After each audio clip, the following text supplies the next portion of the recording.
Dit is dan de opknapte boetenkant van de Fjordtour op Schiermonnikoog. En dit is de opknapte binnenkant. Het nagelnaaie onderkomen van de verkeersleiders boppen in de Tour.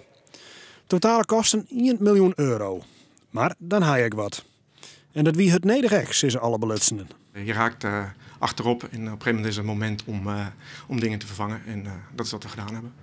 Wat is het qua veiligheid dan verbeterd? Want daar gaat het uiteindelijk om. Nou, je hebt nu, net als eigenlijk ook de huidige systemen waren, je hebt via de beeldschermen kan je inzoomen, uitzoomen. Je hebt een detailistisch beeld van de scheepvaart die op het Wad en de Noordzee plaatsvindt.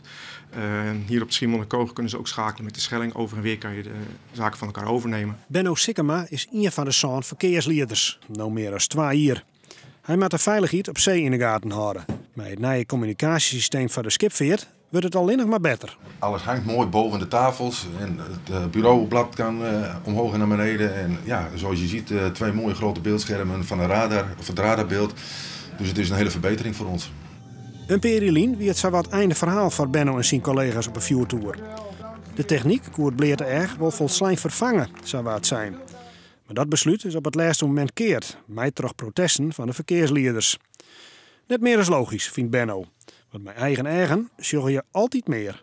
Ik ben van mening dat het 50% radar is en 50% zicht van de verkeersleiders hier op Schiermonnikoog. 50% nog? Ja, dat denk ik wel. Je weet in ieder geval van wat voor soort schip het is. En als ze moeten zoeken, dan kun je zien van heeft hij een blauwe romp, heeft hij een witte romp. En is het een visserschip, is het een motorschip. Dan kun je gerichter zoeken.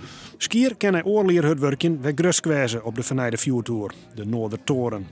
En dat binnen ze dan ook. Hij staat er weer prachtig bij. Hij kan de jaren tegen. En Schiermonnikoog is weer als vanouds vanuit de vette te herkennen aan de witte en aan de rode toren.